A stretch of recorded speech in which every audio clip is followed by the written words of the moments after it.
The massive form drifted through the void between stars, its once magnificent scales now dulled beneath countless parasitic growths. Zethkaler had been beautiful once, when the universe was younger and hope still lived in his ancient heart.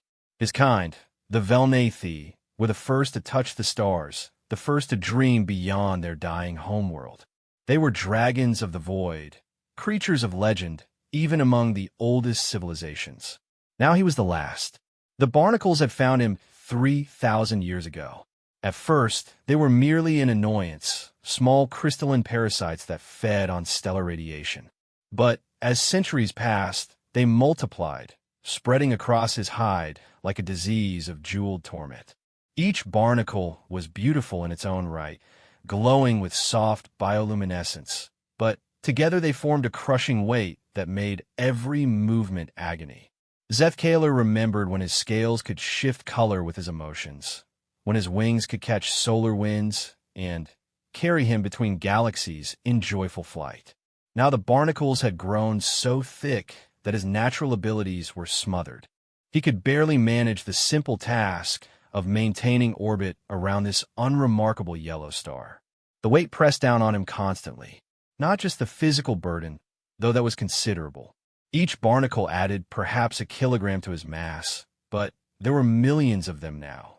The mathematical horror of it made his ancient mind reel. More crushing still was the emotional weight of abandonment. His people had tried to help in the early centuries. The greatest minds of a dozen species had examined him, proposed solutions, attempted procedures. Nothing worked. The barnacles were not merely attached to his scales. They had somehow bonded with his cellular structure. Removing them meant removing pieces of himself, and each attempt left him weaker, more isolated. Eventually, the visitors stopped coming.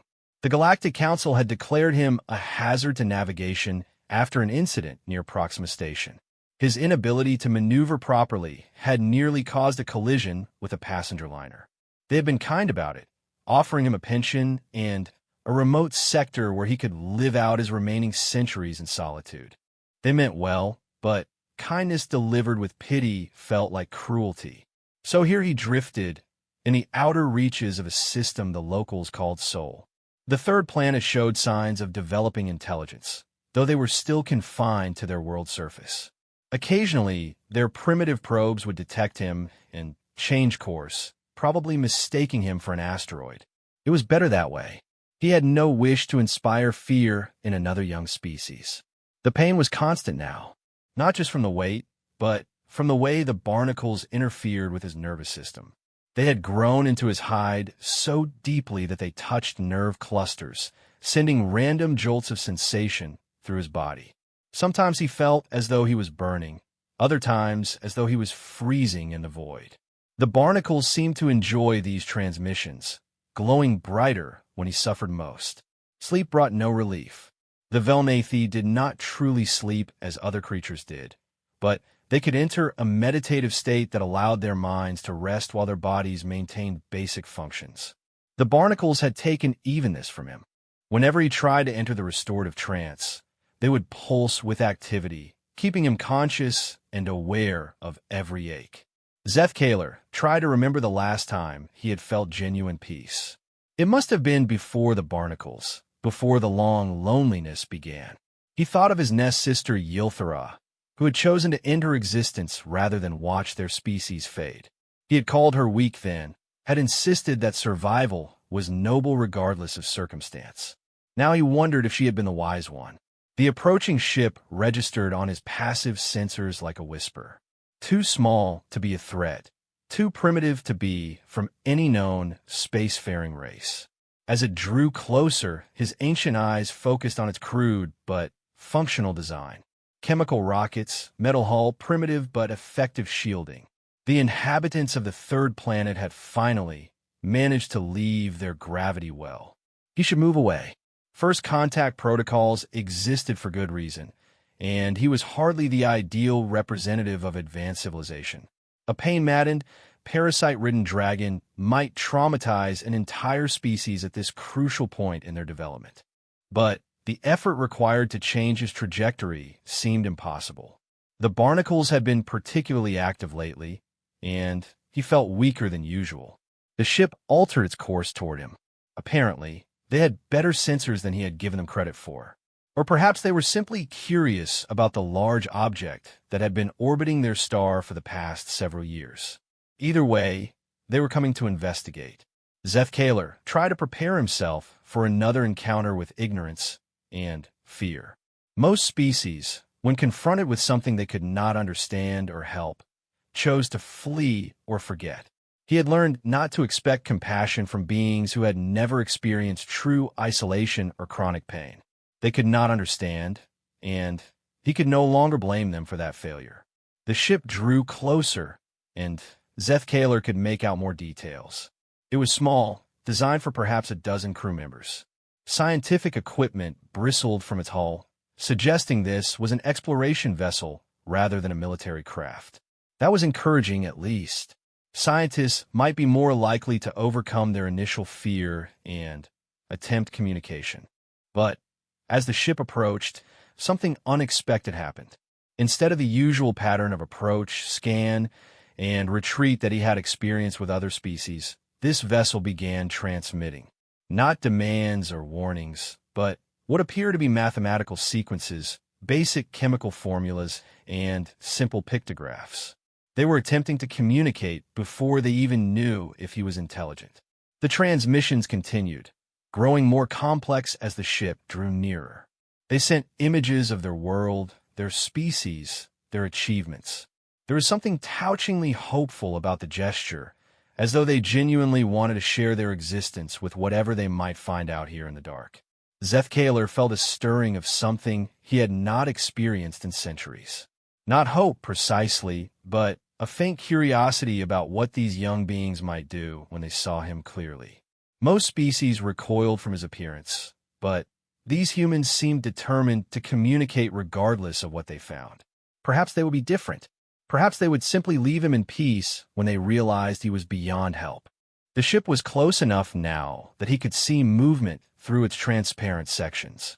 Bipedal creatures in protective suits, moving with purpose and excitement rather than fear. They seemed eager rather than cautious, and their transmissions had taken on an almost celebratory tone. He decided to respond, not with words, for their languages were still unknown to him, but with light. Deep within his core, beneath the layers of parasitic growth, his original nature still flickered. He gathered what little energy he could spare and sent a pulse of bioluminescence across his hide. The barnacles lit up in response, creating a spectacular display that he had not intended but could not prevent. The effect on the humans was immediate and surprising. Instead of retreating in terror, they began transmitting even more enthusiastically. Their ship moved closer, and he could see individuals pointing at him with what appeared to be excitement rather than fear. They were not running. They were not demanding that he leave their system. They seemed genuinely fascinated by his presence. For the first time in 3 millennia, Zefkaler wondered if perhaps his story might not end in solitude after all. These humans were young, crude, and probably incapable of understanding the complexity of his condition. But they had not fled at first sight of him. That alone was enough to spark something in his weary heart that he had thought permanently extinguished. The ship drew closer still, and Zefkaler prepared himself for whatever would come next. After so many centuries of abandonment, he had almost forgotten what it felt like to hope. Dr. Elena Vasquez pressed her face against the observation window, her breath fogging the transparent aluminum as she stared at the impossible sight before them. 20 years of xenobiology training, a dozen first contact simulations, and 3 tours on deep space research vessels had not prepared her for this moment. The creature floating in the void was beyond anything in their databases, beyond anything she had dared to imagine. Jesus Christ, whispered Commander Park from beside her. How big is that thing?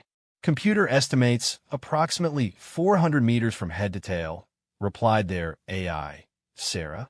Mass is difficult to calculate due to the irregular surface growths, but preliminary scans suggest approximately 50,000 tons. Elena barely heard the numbers. She was transfixed by the creature's obvious intelligence.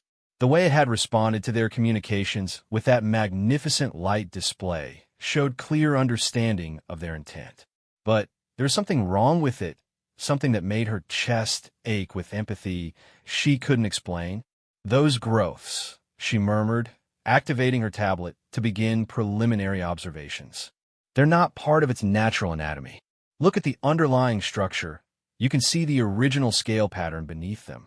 Dr. Chunwei, their team's biochemist, floated over to join them at the observation deck.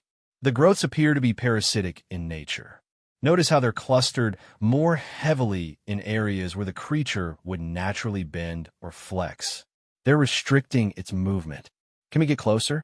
Elena asked Commander Park. "I need to take detailed scans." Park nodded and spoke into his comm unit. "Elm, bring us to within 200 meters. Nice and slow. Let our friends see us coming." As their ship, the UES Curiosity, drifted closer, Elena watched the creature's reaction. Its massive head turned toward them with obvious effort, and she could see the intelligence in those ancient eyes. There was pain there too, a weariness that spoke of long suffering. The sight made her hands clench into fists. "Sarah, are you detecting any hostile intentions?" "Weapon systems." "Negative, Commander.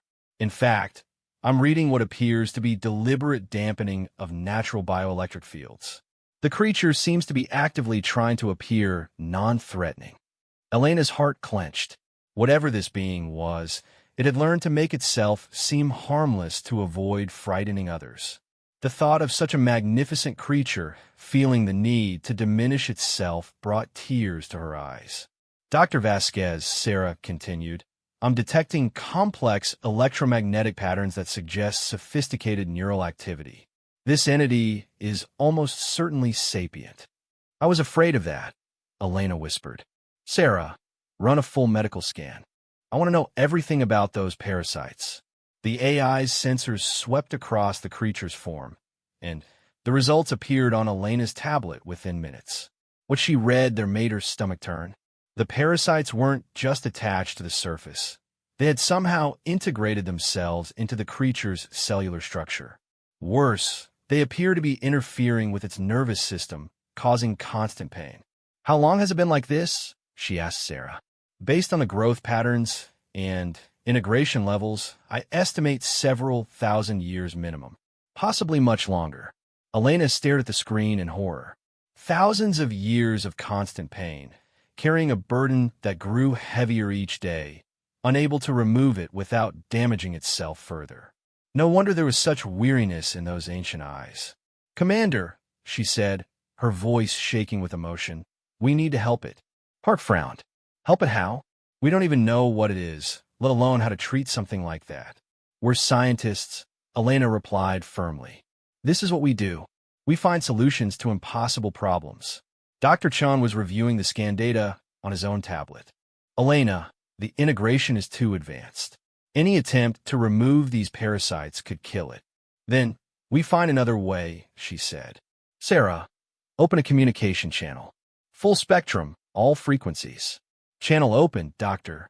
Elena took a deep breath and began to speak, knowing the creature couldn't understand her words, but hoping her tone would convey her intentions. "Hello, my name is Elena Vasquez. We're humans from the third planet of this system. We can see that you're in pain, and we want to help you if we can." The creature's massive head tilted slightly, and bioluminescent patterns rippled across its hide. The display was beautiful and clearly deliberate, though the overlay of parasitic lights confused the natural patterns. "It's trying to communicate," Chen observed, "but those parasites are interfering with its natural abilities." Elena felt a surge of anger at the unfairness of it all. This magnificent being had been suffering alone for millennia, unable even to properly communicate because of its burden. "Sarah, can you isolate the creature's natural bioluminescent patterns from the parasitic interference?" "Working. Yes, I believe I can filter out the parasitic signals." "Displaying now." The true beauty of the creature's communication became apparent as Sarah processed the data. Complex mathematical concepts flowed across its hide in sweeping patterns of light. It was sharing information about itself, its species, and its long journey through space. "My God," Elena whispered as the translation algorithms began to make sense of the patterns. "It's telling us its story." The creature, Zethkaler, as it called itself, had been traveling alone for over 3,000 years. Its species was extinct, and it had become infected with these parasites during its wandering. Multiple civilizations had tried to help, but all had eventually given up when the problem proved intractable. "It's given up," Elena said, tears streaming down her face. "It thinks there's no hope." Commander Park put a hand on her shoulder. "Elena, maybe there isn't. Maybe the other civilizations were right." She turned to face him, fire in her eyes. "No, we're humans. We don't give up on impossible problems. We solve them." She turned back to the communication array. "Sarah, tell her we're going to help. And mean it." The AI translated her message into the creature's bioluminescent language, and Zethkaler's response was immediate. The patterns that flowed across its hide were complex, but Sarah's translation was simple. "Why?" Elena smiled through her tears. "Because no one should have to suffer alone. Because you're magnificent and deserve to be free of this burden. Because that's what humans do, we help." The creature's response took several minutes to formulate, and when it came, it was heavy with the weight of millennia. "Others have tried. All have failed. Why should you succeed where greater civilizations could not?" Elena looked around the observation deck at her small team, then at their modest research vessel with its jury-rigged equipment and determined crew. They weren't the most advanced civilization in the galaxy. They weren't even close. But they had something that apparently the others had lacked. "Because we're too stubborn to quit," she said simply. "And because we believe that every problem has a solution if you're willing to work hard enough to find it." The patterns that rippled across Zethkaler's hide were different this time. Sarah's translation came with a notation that the AI was uncertain of its accuracy. "Hope." "Yes," Elena said firmly. "Hope. We're going to get you out of this, Zethkaler. I promise you that." Commander Park cleared his throat. "Doctor, you're making promises we might not be able to keep." Elena turned to face her commanding officer, her expression determined. "Then we'd better figure out how to keep them, hadn't we?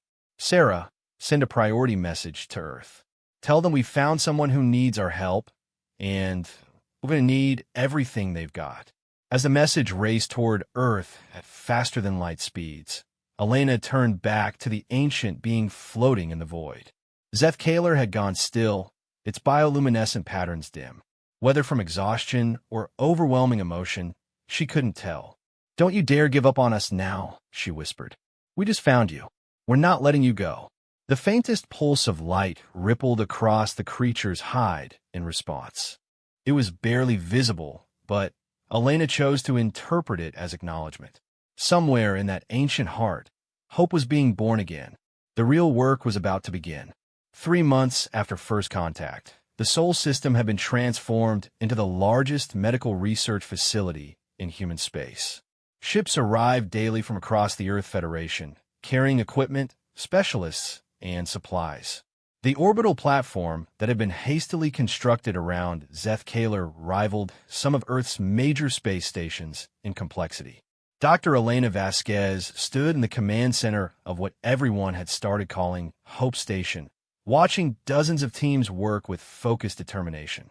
In the 3 months since they had found Zethkaler, humanity had mobilized with an intensity usually reserved for existential threats.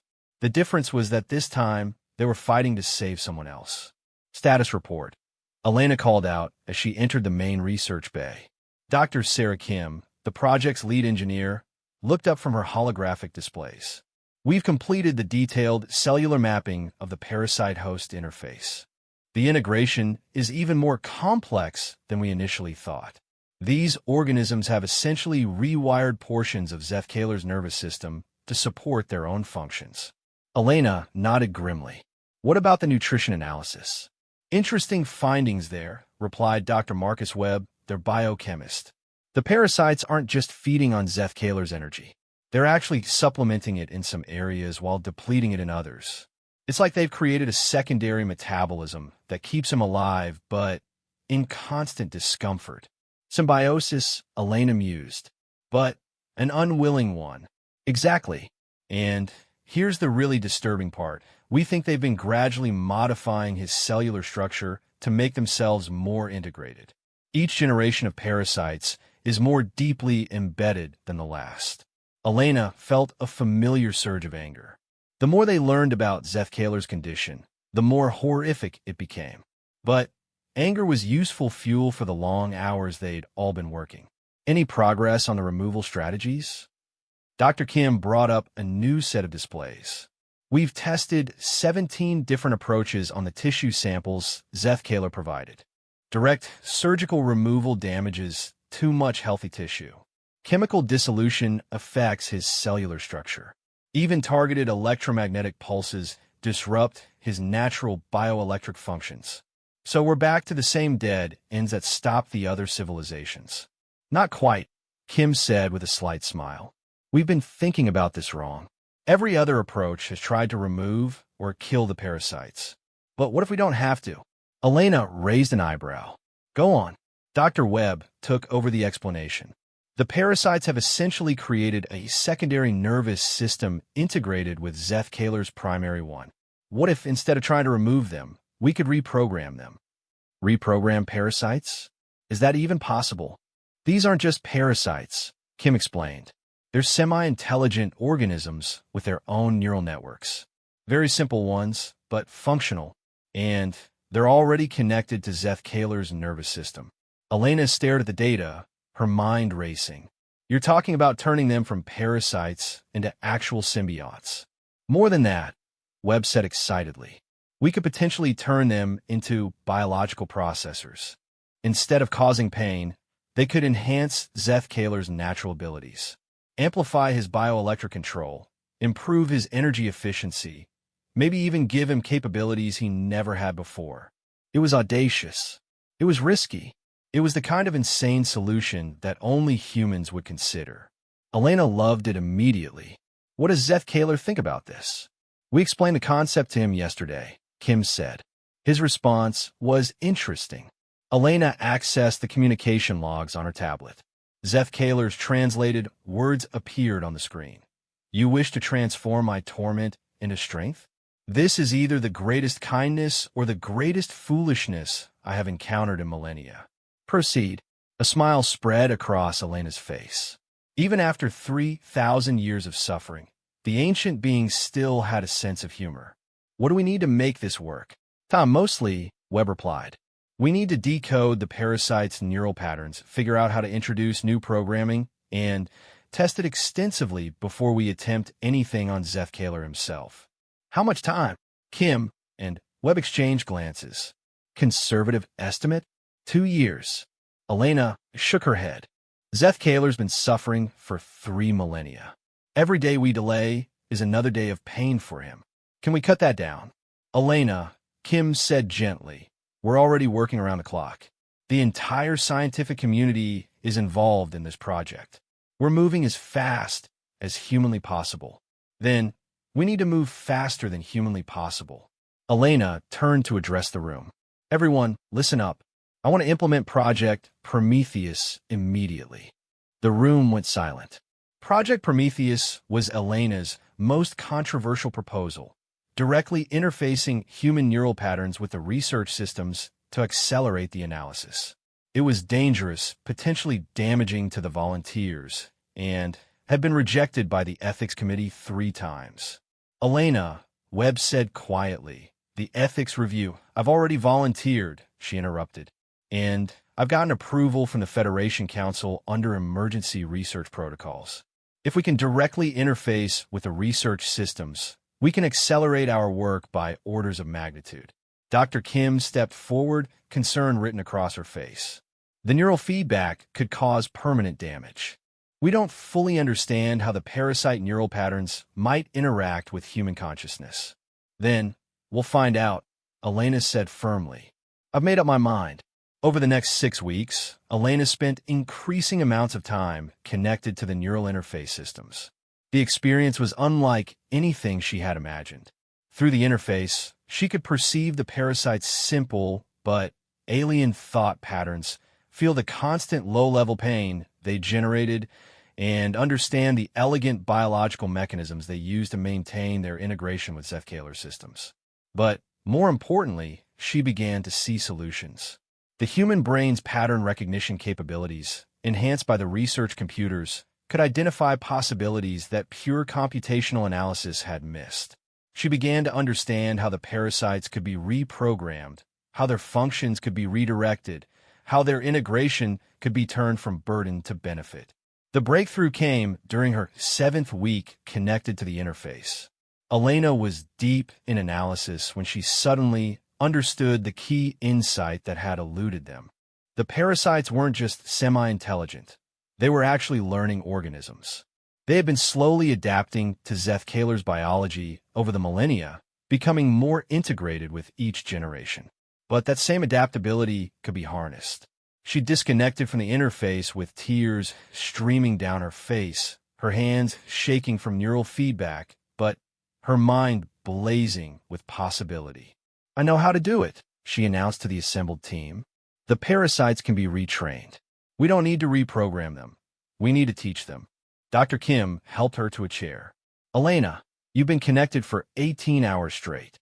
You need to rest." "No time," Elena said, though she accepted the chair gratefully. "The parasites learn through bioelectric feedback. We can create training patterns that will gradually redirect their behavior. Instead of causing pain, we can teach them to enhance Zefkaler's natural abilities." She pulled up the research data on her tablet, her fingers flying across the interface. "Look at this. The parasites respond to specific neural patterns. If we can generate the right training sequences, we can essentially teach them to become beneficial instead of harmful." The room erupted in excited discussion as the implications became clear.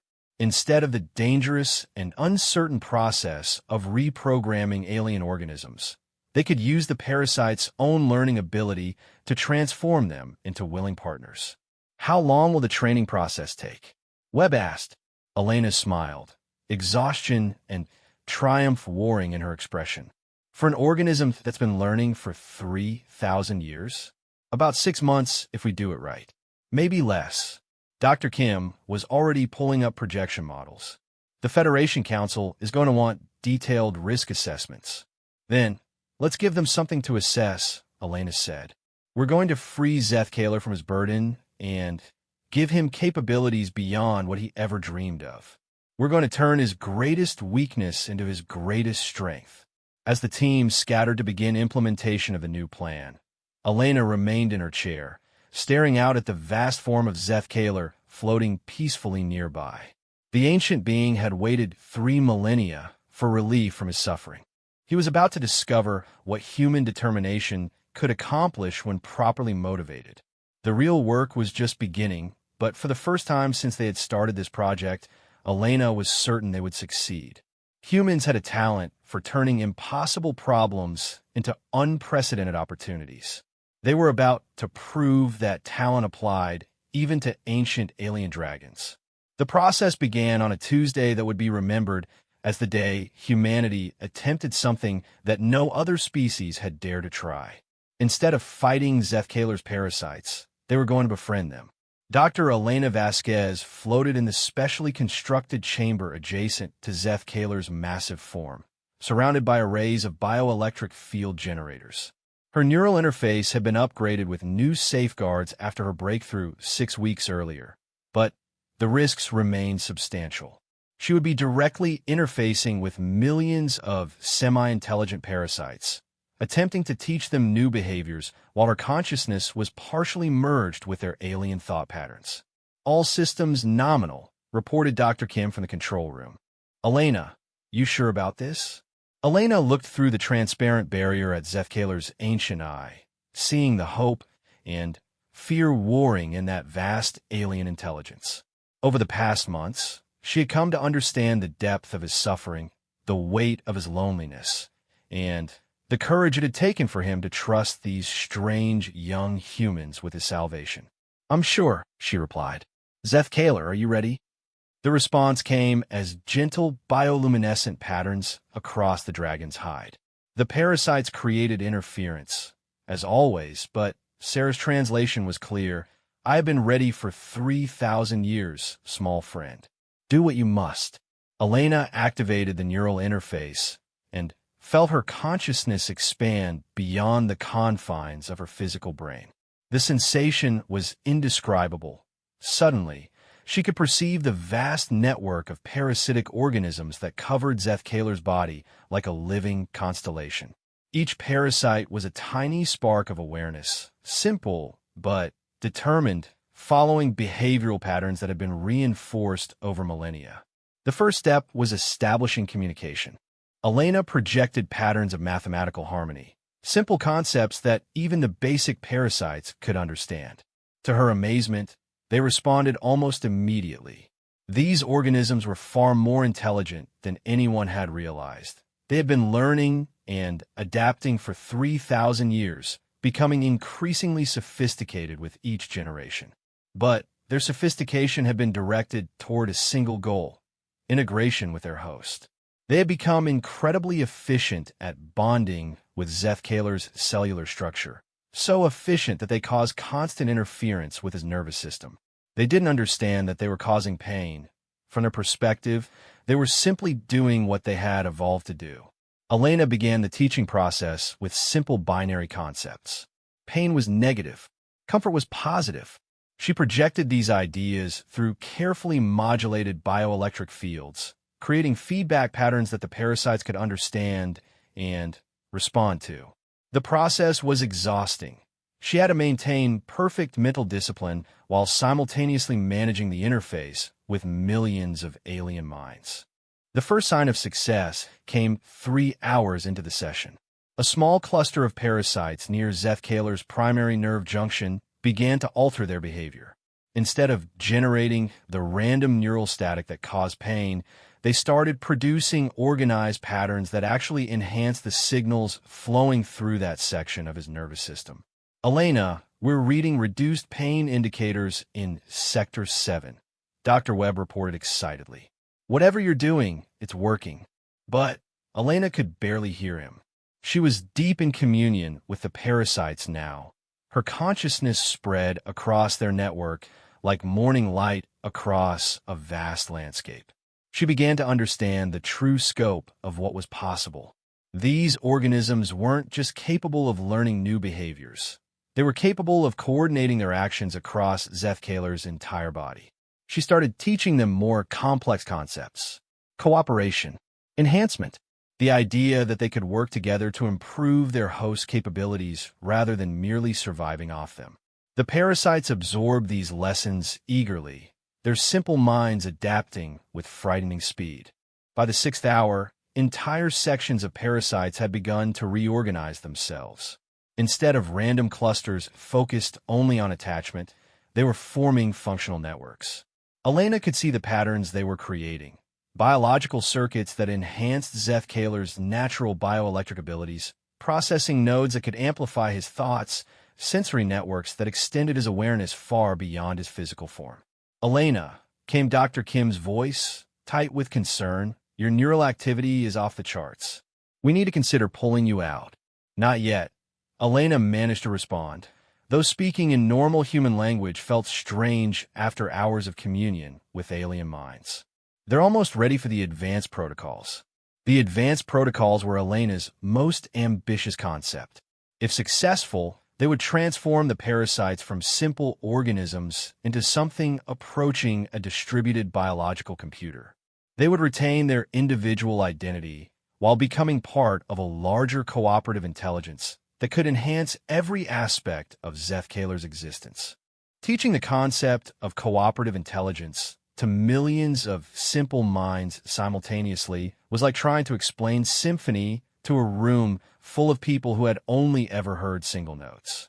Elena had to break the concept down into its most basic components, then slowly build up the complexity layer by layer. But the parasites were remarkable learners. Once they grasped a concept, they shared it instantly with their neighbors through bioelectric communication. The knowledge spread through their network like wildfire, each organism teaching others until entire regions of Zefkaler's body were operating under the new behavioral patterns. Elena lost track of time as she worked. Her human consciousness became a tiny spark floating in an ocean of alien awareness, teaching and learning in equal measure. The parasites showed her things about bioelectric manipulation that human science was centuries from discovering. In return, she taught them concepts of cooperation and enhancement that transformed their entire approach to existence. When she finally disconnected from the interface 14 hours later, the change in Zefkaler was immediately apparent. The random, chaotic bioluminescence that had characterized his parasitic burden for millennia had been replaced by organized, purposeful patterns of light. More importantly, the constant low-level pain signals that had dominated his neural activity for 3,000 years were gone. Elena, Dr. Kim caught her as she collapsed from neural exhaustion. "How do you feel?" "Like I just taught a civilization how to be civilized," Elena whispered, then looked past Dr. Kim to where Zefkaler floated beyond the barrier. "How is he?" The answer came not from her colleagues, but from Zefkaler himself. For the first time in 3 millennia, his natural bioluminescent patterns were clear and unobstructed. The message that flowed across his hide was complex and beautiful, full of concepts that Sarah's translation algorithms struggled to capture. "He says the pain is gone," Dr. Webb reported, his voice thick with emotion. "But more than that, he says he feels stronger than he ever has. The parasites are enhancing his abilities rather than hindering them." Elena smiled through her exhaustion. "Ask him how his maneuverability is." Zefkaler's response was to demonstrate. For the first time in millennia, he moved with grace and purpose. His massive form rolled through a complex aerial maneuver that would have been impossible with his previous parasitic burden. The organisms that had once weighed him down now provided enhanced muscle coordination and energy efficiency. But the real surprise came when he began to communicate through methods beyond simple bioluminescence. The transformed parasites had created new sensory and communication capabilities. Zefkaler could now perceive electromagnetic fields across a vastly expanded spectrum, detect gravitational anomalies from enormous distances, and communicate through modulated space-time distortions that could reach across star systems. "My God," Elena whispered as the full implications became clear. "We didn't just cure him. We gave him superpowers." Zefkaler's response rippled across his hide in patterns of light that spoke of joy, gratitude, and something approaching religious awe. After 3,000 years of decline and despair, he had been transformed into something greater than he had ever been even in his species' prime. The ancient dragon was no longer burdened by parasites. He had become something unprecedented, a living fusion of biological and technological capabilities that surpassed anything known to galactic science. And it had all been accomplished through humanity's simple refusal to accept that some problems couldn't be solved. Elena closed her eyes and smiled. They had promised Zefkaler that they would free him from his burden. They had succeeded beyond anyone's wildest dreams. The real question now was what he would choose to do with his newfound abilities. Somehow, Elena suspected that the galaxy was about to become a much more interesting place.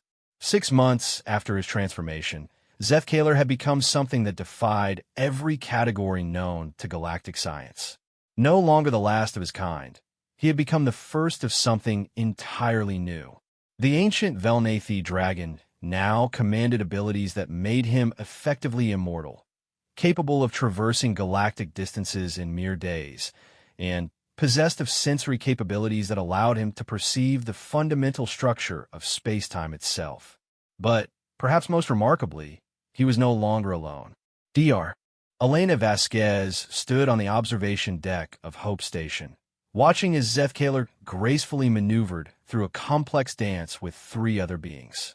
The crystalline collective from Andromeda had arrived 2 weeks ago, seeking the humans who had accomplished the impossible. Like Zethkaler, they were suffering from parasitic infestations that had plagued their species for millennia. Unlike Zethkaler, they had heard rumors of a cure. The galaxy's communication networks had been buzzing for months with stories of what humanity had accomplished. The tale had grown in the telling. Some versions spoke of humans who could perform miracles, others of a secret technology that could cure any ailment.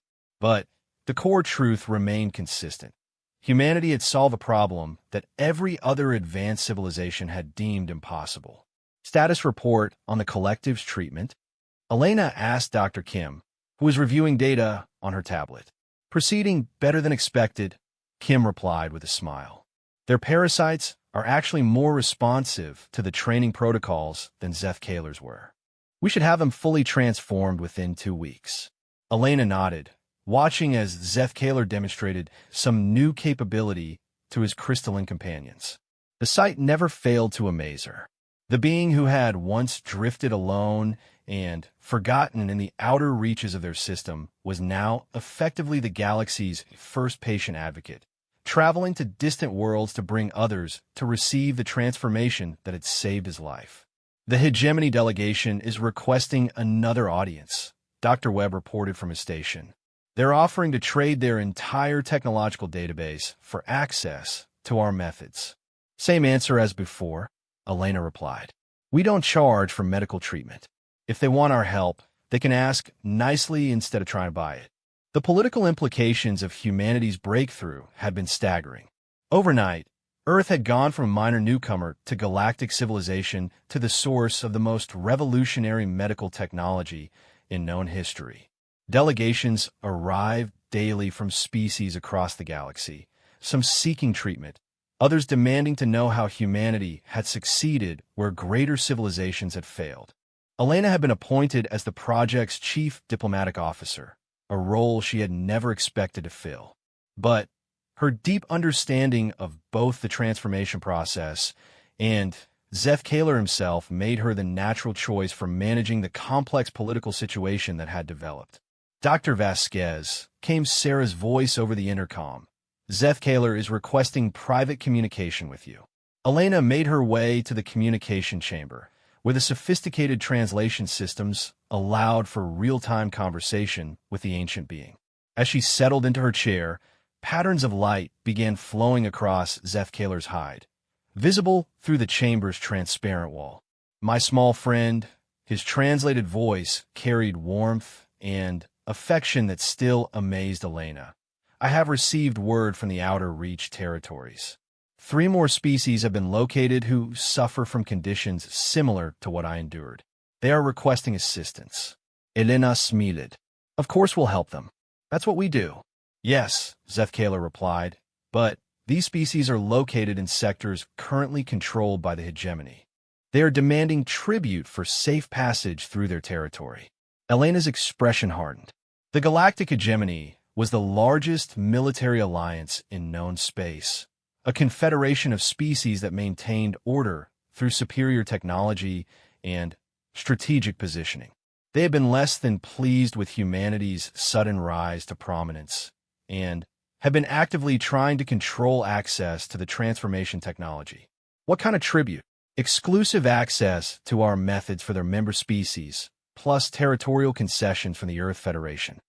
Elena shook her head. Not happening. Medical treatment isn't a commodity to be traded for political advantage. I thought you would say that, Zethkaler replied, and Elena could hear the equivalent of amusement in his translated voice. I have a proposal. Over the next hour, Zethkaler outlined a plan that was breathtaking in its audacity. Rather than negotiating with the hegemony for safe passage, he proposed to simply bypass them entirely. His new abilities included the capacity to create temporary space-time distortions that could transport large objects across galactic distances instantaneously. He could bring the suffering species directly to Hope Station, eliminating the need to travel through hegemony space. The political implications of that would be enormous, Elena said slowly. You'd be directly challenging the hegemony's territorial control. Yes, Zethkaler agreed. Is that a problem? Elena thought about the suffering beings waiting in hegemony space, denied treatment because of political maneuvering. She thought about the principles that had driven humanity to help Zeth Kaler in the first place. The choice was simple. No, she said firmly. It's not a problem. But you should know that this will probably start a diplomatic crisis. Good, Zeth Kaler replied. The galaxy has been too comfortable with acceptable levels of suffering for too long. Perhaps it is time for that to change. 3 days later, the galaxy watched in amazement as Zeth Kaler appeared simultaneously in 3 different star systems within hegemony space. Using his enhanced abilities, he created stable transport corridors that allowed entire populations of suffering beings to travel instantaneously to Hope Station for treatment. The hegemony's response was swift and predictable. They declared Zeth Kaler a rogue entity and demanded that humanity surrender him for prosecution. When Earth refused, they began assembling a massive fleet for what they termed enforcement action. But the hegemony had made a critical miscalculation. They had assumed that Zeth Kaler was simply a powerful individual acting with human support. They failed to understand that he had become something far more significant, a symbol of hope for every being in the galaxy who had been told their problems were unsolvable. Species that had never cooperated before began forming alliances to protect the Transformation Project. The Crystalline Collective shared their advanced shielding technology. The Silicon Gardens provided computational support for managing the increasingly complex medical procedures. Even species that had been enemies for millennia put aside their differences to ensure that the medical sanctuary around Sol System remained inviolate. Elena watched the developments from Hope Station's command center, marveling at how quickly everything had escalated. What had begun as a simple medical mission had transformed into a galactic movement that challenged the fundamental assumptions about how civilizations should interact. Elena, Dr. Kim approached with her tablet, displaying incoming messages. We're receiving requests for help from over 200 species now. Many of them aren't even dealing with parasites. They have genetic disorders, degenerative diseases, conditions that their own medical sciences can't address. Can our methods help them? That's what's amazing. The transformation protocols are incredibly adaptable. We're not just teaching parasites new behaviors. We're fundamentally changing how biological systems interact. The applications are virtually limitless. Elena looked out at Zeth Kaler, who is currently hosting a meeting of representatives from dozens of species. The ancient being who had once drifted alone and forgotten had become the center of the largest cooperative medical effort in galactic history. Sarah, Elena called to the AI, project current trends forward. If we continue expanding at this rate, how long before we've helped every species in the galaxy that needs it?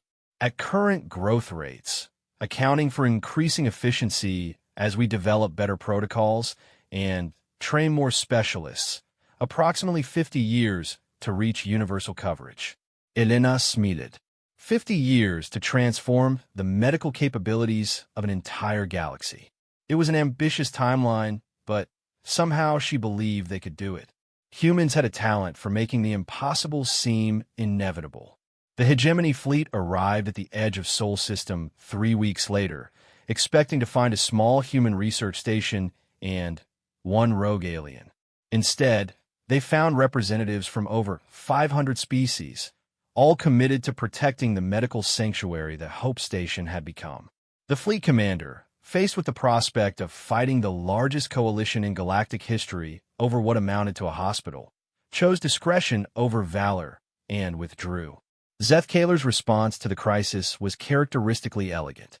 Rather than celebrating their victory, he sent the hegemony leadership an invitation to visit Hope Station and receive treatment for any medical conditions their member species might be suffering from.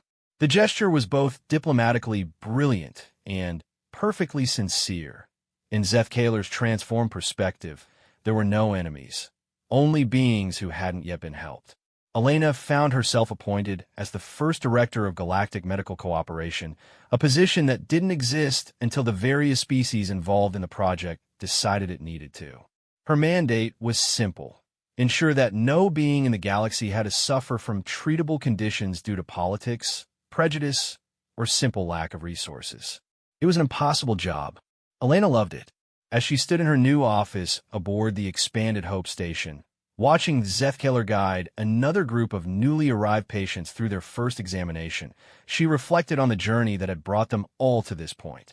Humanity had set out to help one suffering being and had accidentally revolutionized galactic civilization. The ancient dragon, who had once carried the crushing burden of parasitic infection, now carried something much more precious, the hopes of an entire galaxy. And he carried it with joy, purpose, and the absolute certainty that no problem was too difficult to solve if you were willing to work hard enough and cared deeply enough about finding the answer. Elena's communicator chimed with another incoming request for assistance. She smiled and answered it immediately. After all, there was work to do.